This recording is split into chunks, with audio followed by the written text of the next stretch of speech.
ఉన్న బంగారాన్ని విడిపించి ఆ రోజు ఆన్లైన్ రేటుకే మేము కొంటాం. Sharma gold company. నమస్తే, వెల్కమ్ టు సుమన్ టీవీ. ప్రస్తుతం మనతో పాటు ఉన్నారు ప్రముఖ ఆస్ట్రాలజర్, ఎనర్జీ వాస్తు నిపుణులు, శ్రీ విద్య ఉపాసకులు శ్రీమతి జయప్రద గారు. నమస్తే అండి. నమస్తే అమ్మ, శ్రీమాత్రే నమః. జయప్రద గారు, వివిధ నక్షత్రాలలో పుట్టిన వాళ్ళు ఎలా ఉండే అవకాశం ఉంది, అలానే పరిష్కార మార్గాలు ప్రతి వీడియోలోనూ మనం చేసుకుంటూ వెళుతున్నాం. మరి ఈ వీడియోలో ఆరుద్ర నక్షత్రం వాళ్ళు ఎలా ఉంటారు అండ్ అలానే వాళ్ళకి మీరు సూచించే పరిష్కార మార్గాలు ఏంటి? తప్పకుండా. ఆరుద్ర నక్షత్రం అంటే చాలా విశేషమైన నక్షత్రం. ఇది రుద్ర నక్షత్రం అంటారు. శివుడు ఒక నక్షత్రం అంటారు ఇది. సో ఈ నక్షత్రంలో జన్మించిన వాళ్ళకి ఇన్ని కష్టాలు ఎదుర్కొంటూ వెళ్ళాలి. ఇప్పుడు శివ నక్షత్రం కదా, సో మన పరమేశ్వరుడు ఎన్ని రకాల ఇబ్బందులు పడుతూ ఆయన గెలుచుకున్నారు. అంటే ఇబ్బందులు అంటే ఆయనకి భగవంతుడికి ఇబ్బందులు కాదు, మనకి లోక కళ్యాణార్థం కోసం అవన్నీ అవన్నీ వర్ణాలు మట్టి. అంటే ప్రపంచం ఇలా ఉంటుంది, ప్రతి కష్టం వస్తుంది, కష్టం వెనక మళ్ళీ సుఖం వస్తుంది, సుఖం తర్వాత మళ్ళీ కష్టం వస్తుంది అని మనం తెలుసుకోవడానికి పురాణాల్లో పరమేశ్వరుడు చేసిన ఇవన్నీ. కానీ లేకపోతే ఏంటంటే వాళ్ళు పడ్డారని కాదు. సో మనకి అవి లెసన్స్గా మనం ఏం చూసి నేర్చుకోవాలి, ఏం చూసి తెలుసుకోవాలి అనుకోవడానికి ఇవి లక్షణాలు అనమాట. సో పరమేశ్వర నక్షత్రం కనుక వీళ్ళకి స్ట్రగుల్స్తో లైఫ్ ఎప్పుడు ఉంటుందన్న. చూడ్డానికి మనుషులు ఆకారం చాలా హైట్, పర్సనాలిటీ చూస్తేనే గంభీరంగా కనిపిస్తుంటారు వాళ్ళు. అంటే చాలా అమ్మో వీళ్ళతో మాట్లాడడం మనం చాలా కష్టమేమో అనుకుంటాం, కానీ చాలా సున్నిత మనస్తత్వాలు. అది చాలా సెన్సిటివ్ మనుషులు. అది గట్టిగా ఒక మాట మనం అంటే మాట్లాడితే వాళ్ళు మళ్ళీ లోపల బాధపడిపోతుంటారు. కానీ మనిషిని చూస్తే భయపడతాం మనం.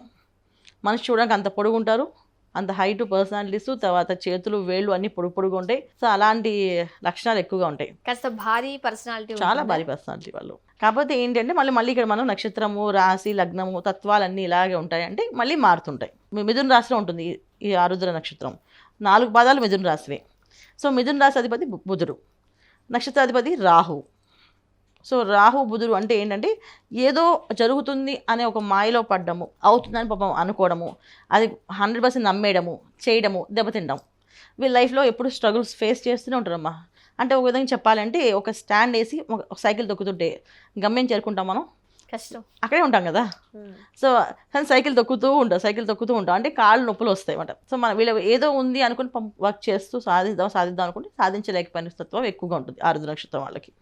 వీళ్ళకి భక్తి ఎక్కువే, మనుషులంటే ప్రేమ ఎక్కువే, మనుషులతో కలిసే ఉందాం అనుకుంటారు, అన్ని కలుపుదాం అనుకుంటారు, కానీ వీళ్ళనే కలుపుకోరు ఎవరు. ఎక్కడైనా సమాజంలో మనం ఏది కావాలనుకుంటే దాని ఆపోజిట్ వస్తాయి కదా, అలా వీళ్ళకి ప్రతిదీ ఆపోజిట్గా ఉంటుంది. వీళ్ళు ఎంత మంచి వాళ్ళు అని అంటే ఎవరికైనా నమ్మితే వాళ్ళకి విశ్వాసంగా పనిచేయడము, ఆ పని వాళ్ళకి సాధించి ఇవ్వడము, ఆ విషయంలో వాళ్ళకి కృతజ్ఞ భావం చూపించడము, ఇలాంటివన్నీ కూడా వీళ్ళకి ఎక్కువ ఉంటాయి అన్నమాట ప్రభావం. కాకపోతే ఏంటంటే వీళ్ళకి జరిగే అన్నీ కూడా అదృష్టవంతులా అని చెప్పుకోవడానికి అంతే, కానీ అదృష్టం ఉందా అంటే లేదు. సో అలాంటి ఇబ్బంది ఎలా అంటాం మనం, చూడడానికి అలా అనిపించదు. వీళ్ళకేం తక్కువ, వీళ్ళకి హ్యాపీ, వీళ్ళు చాలా బాగానే ఉన్నారు, చాలా బ్రహ్మాండంగా ఉన్నారు అని అనుకుంటాం. సో ఎడ్యుకేషన్లో ఇబ్బందులు ఉంటే వీళ్ళకి ఆటంకాలు, చిన్నప్పటి చదువులో ఇబ్బందులు, చదువులు సరిగా సాగవు చాలామందికి. ఎడ్యుకేషన్ కష్టపడి కంప్లీట్ చేస్తే ఉద్యోగాలు సరిగా రావు, ఉద్యోగాలు సంపాదించుకుంటే అది అంత వాళ్ళకి అనుకున్నంత ఉద్యోగం కాదు, అది నార్మల్ ఉద్యోగాలు. పదవులు, పర్సనాలిటీస్ బాగుంటాయి, మనుషులు బాగుంటారు, కానీ అవి చూడడానికి అలాగే ఉందేమనుకుంటే లోపలంతా కూడా వీళ్ళకి చాలా ఇబ్బందికరమైన విషయాలు, చాలా కష్టాలు పడుతూ ఉంటారు.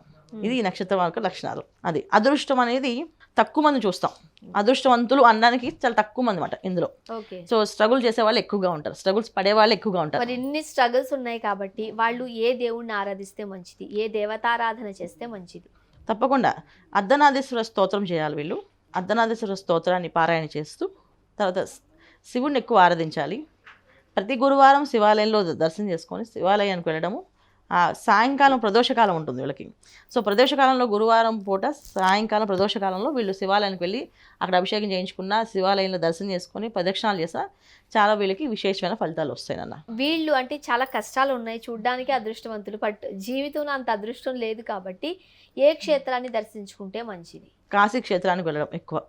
సో కాశీ క్షేత్రంలో వీళ్ళు అక్కడ నిద్ర చేసి అక్కడ స్వామివారి అభిషేకాలు, పూజలు చేయించుకోవడం కానీ, వీళ్ళు సంవత్సరానికి ఒకసారైనా కాశీలో ఉండడం కానీ చేస్తే వీళ్ళకి కొంతవరకు రిలీఫ్ అనేది వస్తుంది. సో ముఖ్యంగా మరి ఇటువంటి ఇబ్బందులు అవి ఉన్నాయి కాబట్టి సాధారణంగా రోజు ఈ నామజపం చేస్తే మంచిది, ఈ పారాయణం చేస్తే మంచిది, ఇవన్నీ కూడా మీరు చెబుతూనే ఉన్నారు కదా. సో ఏది చేస్తే మంచిది అంటారు? మామూలుగా ఏంటంటే ఆరుద్ర నక్షత్రం రాహు నక్షత్రం కదా, కొంచెం ఏదైనా సరే ఒక మాయ గురవుతూ ఉంటుంటారు వీళ్ళు. సో ఆ మాయలో పడకుండా ఉండాలి అంటే ఒక అమ్మవారి ఉపాసన చేయడం మంచిది.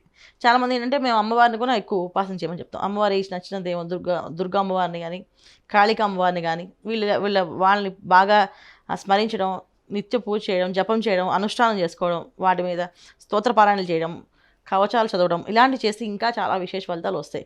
జనరల్గా వీళ్ళు చాలా భక్తులు. మామూలుగా అయితే బాగా ఎంత భక్తి అంటే మనం చెప్పకుండానే వాళ్ళు రోజు పొద్దున్న లేస్తే మేము ఇవన్నీ చదువుతూ ఉంటామండి, అయినా మాకు కష్టాలు ఉన్నాయండి చెప్తారు. సో ఈ కష్టాలు అంటే పూర్వజన్మ కర్మ. అది ఏదైనా మనం కష్టం అనుభవిస్తాం అంటే మన గత జన్మలో ప్రారంభం చేసుకున్న కష్టాలు ఈ జన్మలో అనుభవిస్తుంటాం. సో దానికి పూజలకు సంబంధం లేదు. మనం రోజు పూజ చేస్తాం అవ్వట్లేదు అంటే అది పూజ ఇవాళ చేస్తే అయిపోతుంది కాదు. వీళ్ళు నిత్యం ఆరాధన చేస్తే ఒక దైవం ఉంటుంది ఈ నక్షత్రానికి. సో ఈ నక్షత్రానికి దైవానికి ఆరాధన వీళ్ళకి ఏంటంటే మనం నక్షత్ర ఆరాధన పాటు చెప్పేది క్షేత్ర దర్శనం చెప్తున్నాం. సో ఈ క్షేత్ర దర్శనం అంటే నక్షత్రానికి కాదు, అది వీళ్ళు పడే కష్టానికి, వీళ్ళు పడుతున్న కష్టాలకి ఇబ్బందులకి వీళ్ళు కాశీ క్షేత్రానికి వెళ్ళి రమ్మని చెప్తున్నాం. దానివల్ల వీళ్ళకి చాలా విశేష ఫలితాలు వస్తాయని చెప్తున్నాం. ఇంకా వీళ్ళు చేయవలసిన స్తోత్రపారాయణ ఎందుకు అంటే ఎప్పుడైతే ఫైనాన్షియల్ ప్రాబ్లమ్స్ ఉండడం వల్ల ఎక్కడ ప్రాబ్లం వస్తుంది, ఫ్యామిలీతో ఇబ్బందులు వస్తాయి. సో కరెక్ట్ టైం డబ్బులు అందకపోవడం కానీ కరెక్ట్ టైంకి రాకపోవడం కానీ జరిగితే అది చాలా ఇబ్బంది పడుతుంటుంది.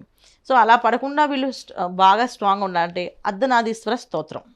సో అర్ధనాదీశ్వర స్తోత్రం అంటే ఏంటి అంటే మనని ఎదుటి వాళ్ళు అర్థం చేసుకుంటారు, మన భావాన్ని ఎదుటి వాళ్ళు అర్థం చేసుకుంటారు. సో వాళ్ళు చెప్పేది ఆ భావం మనకు అర్థమవుతుంది. సో ఏ విధమైన పనులు చేయగలవో ఆ నెంబర్ ఈ విధమైన ఈ పరిహారం చేసుకోవచ్చు, ఇలా చేసుకోవచ్చు అని వీళ్ళకే ఒక స్మరణ వస్తుంది. ఓకే నేను ఇది చేసింది రాంగ్ ఏమో, ఇలా చెప్పకూడదు, ఇలా చేసుకోవాలి, క్లారిటీ వస్తుంది. సో వీళ్ళకి ఇబ్బందికర పరిస్థితులే ఉన్నాయి కాబట్టి వీళ్ళ లక్కీ నెంబర్ ఏంటి, అండ్ వీళ్ళకి కలిసి వచ్చే కలర్ ఏంటి, వారం ఏంటి, ఏం చెప్తారు? వీళ్ళకి ఎక్కువ కలిసి వచ్చే రంగు రెడ్ కలరు, తర్వాత గ్రీన్, బ్లాక్, ఈ కలర్స్ వాడచ్చు. అంటే బ్లాక్లో లైట్ ఏమంటారు బ్రౌన్ కలరు, చాక్లెట్ కలర్ అంటారు, అవి కూడా వాడచ్చు.